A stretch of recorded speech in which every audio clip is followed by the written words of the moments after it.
بسم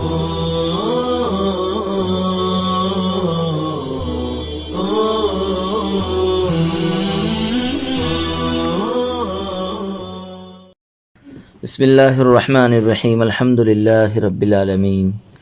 الحمد للہ حمدا کثیرا طیبا مبارکا فی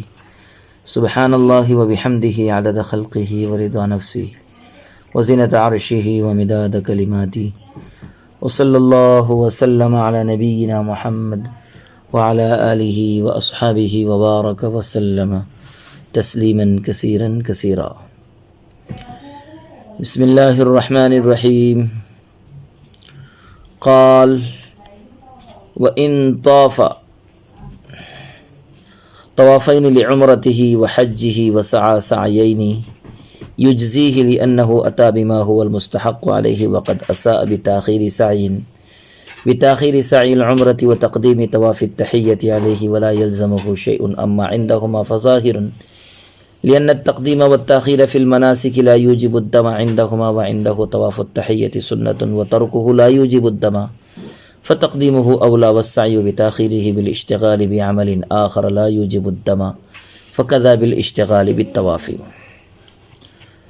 فرماتے ہیں کہ اگر قارن نے اپنے حج و عمرہ کے لیے 2 طواف اور 2 سعی کی تو اسے کافی ہوگا، اس لیے کہ اس نے اس چیز کو ادا کر دیا جو اس پر واجب تھی، لیکن اس نے عمرہ کی سعیوں کو مؤخر کر کے اور اس پر طواف تحیہ کو مقدم کر کے برا کیا اور اس پر کچھ لازم نہیں ہوگا۔ صاحبین کے یہاں تو ظاہر ہے کیونکہ ان کے یہاں حج اور عمرہ کے مناسک میں تقدیم و تاخیر موجب دم نہیں ہے، اور امام صاحب کے یہاں قدوم سنت ہے اور اس کا ترک کرنا موجب دم نہیں ہے، لہذا اس کی تقدیم تو بدرجہ اولیٰ موجب دم نہیں ہوں گی، اور دوسرے کام میں مشغول ہونے کی وجہ سے سعی کی تاخیر موجب دم نہیں ہے، لہذا طواف میں مشغول ہونے سے تاخیر کی وجہ سے بھی موجب دم نہیں ہوگی۔ عزیز طلبہ کرام، طواف اور سعیوں کو ایک ساتھ دو بار کرنے کا حکم، مسئلہ یہ ہے کہ اگر کسی قارن نے ایک ساتھ 2 طواف کیا، ایک عمرہ کے لیے اور دوسرا حج کے لیے، طواف قدوم اور پھر طواف کرنے کے بعد ایک ہی ساتھ، یعنی ایک کے بعد ہی گرے اس نے 2 سعی کی، تو یہ اس کے عمرہ اور حج کی طرف سے کافی ہو جائے گی، کیونکہ اس پر 2 طواف اور 2 سعی واجب تھی اور اس نے اسے ادا کر دیا ہے، لیکن چونکہ الگ ترتیب ادا نہیں کیا ہے اس لیے تھوڑا سا نقص پیدا ہو گیا ہے۔ الگ ترتیب ادا نہ کرنے کا مطلب یہ ہے کہ عمرہ کا طواف کر کے اس کی سعی کرنی چاہیے تھی اور پھر طواف قدوم کرنا تھا، مگر چونکہ اس نے سعی عمرہ کو طواف قدوم سے مؤخر کر دیا ہے اور طواف قدوم کو اس سے مقدم کر دیا، اس لیے ترتیب میں الٹ پھیر کرنے کی وجہ سے معمولی سا نقص آ گیا ہے۔ تاہم یہ کوئی بہت بڑی خرابی نہیں ہے، اس لیے اس سے قارن پر کوئی دم وغیرہ واجب نہیں ہوگا، نہ تو امام صاحب کے یہاں اور نہ ہی صاحبین کے یہاں۔ صاحبین کے یہاں تو اس لیے دم واجب نہیں ہوگا کہ مناسک حج میں تقدیم و تاخیر سے ان کے یہاں کوئی ضمان اور دم واجب نہیں ہوتا، اور امام صاحب کے یہاں اس لیے دم واجب نہیں ہوگا کہ طواف قدوم سنت ہے اور اس کا ترک کرنا موجب دم نہیں ہے، تو اس کو مقدم کرنا کیسے موجب دم ہوگا؟ یہ تو بدرجہ اولیٰ موجب دم نہیں ہوگا۔ اسی طرح سعی عمرہ کی سعی جو طواف قدوم کی تقدیم سے مؤخر ہو گئی ہے، تو اس سے بھی دم وغیرہ واجب نہیں ہوگا، کیونکہ اگر کوئی شخص عمرہ کا طواف کرنے کے بعد فوراً اس کی سعی نہ کرے اور کھانے پینے یا سونے وغیرہ میں مشغول ہو جائے، پھر اس کے بعد سعی کرے تو اس تاخیر سے محرم پر دم نہیں واجب ہوگا، حالانکہ سونا اور کھانا پینا عبادت نہیں ہے، لہذا جو طواف کے بعد غیر عبادت میں مشغول ہونا موجب دم نہیں ہے، تو عبادت یعنی طواف قدوم میں مشغول ہونا بدرجہ اولیٰ موجب دم نہیں ہوگا۔ قال وَإِذَا رَمَى الْجَمْرَةَ يَوْمَ النَّحْرِ ذَبَحَ شَاةً أَوْ بَقَرَةً أَوْ بُدْنَةً أَوْ 7 بدنة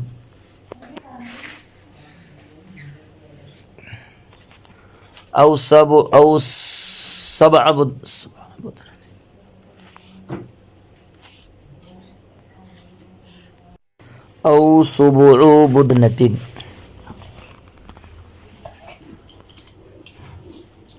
هذا دم القران لأنه في معنى المتعة، والهدي منصوص عليه فيها، والهدي من الإبل والبقر والغنم على ما نذكره في بابه إن شاء الله. وأراد بالبدنة ها هنا البعير، وإن كان اسم البدنة يقع عليه وعلى البقر على ما ذكرنا. وكذا يجوز سبع البعیر یجوز سبع البقرۃ. فرماتے ہیں کہ جب قارن یوم نحر کو جمر عقبہ کی رمی سے فارغ ہو جائے تو ایک بکری یا ایک گائے یا ایک بدنا یا ایک بدنا کا 7واں حصہ ذبح کرے. اور یہ دم قران ہے کیونکہ قران تمتع کے معنی میں ہے، اور تمتع میں ہدی کی قربانی کرنا منصوص علیہ ہے. اور ہدی اونٹ، گائے اور بکری سے ہوتی ہے، جیسا کہ اس کے باب میں ہم انشاءاللہ اسے بیان کریں گے. اور یہاں بدنہ سے اونٹ مراد ہے، ہر چند کے لفظ بدنہ اونٹ اور گائے دونوں پر بولا جاتا ہے، جیسا کہ ہم بیان کر چکے ہیں. اور جس طرح اونٹ کا 7واں حصہ جائز ہے، اسی طرح گائے کا بھی 7واں حصہ جائز ہے. دم قران کا بیان. مسئلہ یہ ہے کہ قران کرنے والا جب یوم نحر کو جمر عقبہ کی رمی سے فارغ ہو جائے تو وہ ایک بکری یا ایک گائے یا ایک اونٹ یا اس کے 7ویں حصے کی قربانی کرے، اور اس قربانی کو دم قران کہتے ہیں. اور اس کے وجوب کی دلیل یہ ہے کہ قران میں حج اور عمرہ کا اجتماع ہوتا ہے، اس لیے وہ متع اور تمتع کے معنی میں ہے. اور تمتع میں ہدی کی قربانی کرنا نص یعنی فمن تمتع بالعمرۃ الی الحج فما استیسر من الہدی سے ثابت ہے. لہذا جب تمتع میں ہدی واجب ہے تو جو اس کے معنی میں ہے یعنی قران، اس میں بھی ہدی واجب ہوگی. والہدی فرماتے ہیں کہ اونٹ، گائے اور بکری سب کی ہدی ہوتی ہے، اور اس کی پوری تفصیل انشاءاللہ باب الہدی کے تحت تفصیل کے ساتھ بیان کی جائے گی. اور متن میں جو بدنہ کا لفظ آیا ہے وہ اگرچہ اونٹ، گائے دونوں کو شامل ہے، لیکن یہاں اس سے اونٹ مراد ہے. اور جس طرح اونٹ کے 7ویں حصے کی قربانی جائز ہے، اسی طرح گائے کے بھی 7ویں حصے کی قربانی درست ہے، کیونکہ جب نام میں دونوں ایک ہے تو کام میں بھی دونوں ایک ہی ہوں گے.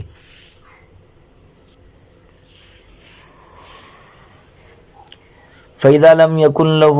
مَا يَذْبَحُ صَامَ 3 أَيَّامٍ فِي الْحَجِّ آخِرُهَا يَوْمُ عَرَفَةٍ و7 أَيَّامٍ إِذَا رَجَعَ إِلَىٰ أَهْلِهِ لِقَوْلِهِ تَعَالَىٰ فَمَن لَّمْ يَجِدْ فَصِيَامُ 3 أَيَّامٍ فِي الْحَجِّ و7 إِذَا رَجَعْتُمْ تِلْكَ 10 كَامِلَةٌ. فالنص إن ورد في التمتع فالقران مثله لأنه مرتفق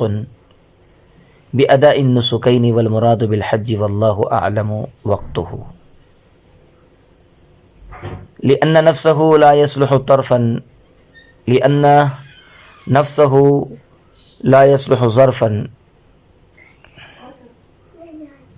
إلا أن الأفضل أن يصوم قبل يوم التروية بيوم ويوم التروية ويوم عرفة، لأن الصوم بدل عن الهدي فيستحب تأخيره إلى آخر وقته رجاء أن يقدر على الأصل.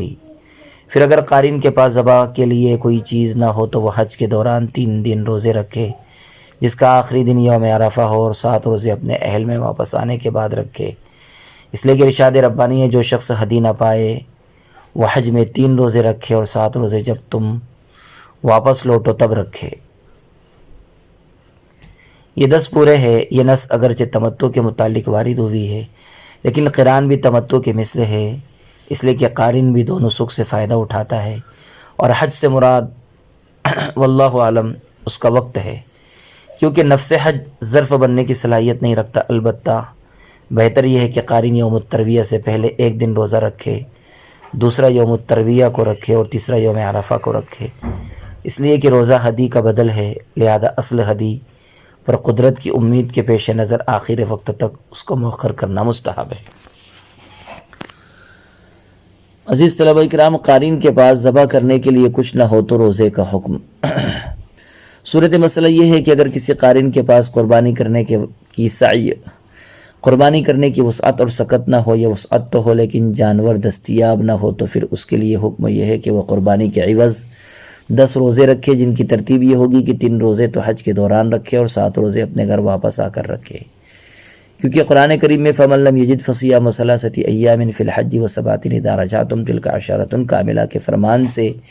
حدی نہ پانے والے پر کل 10 روزے واجب قرار دیے ہیں۔ صاحب ہدایہ فرماتے ہیں کہ اگرچہ سیاق و سباق سے اس آیت کا تمتع کے حق میں نازل ہونا ظاہر ہے، مگر چونکہ قران بھی تمتع کے معنی میں ہے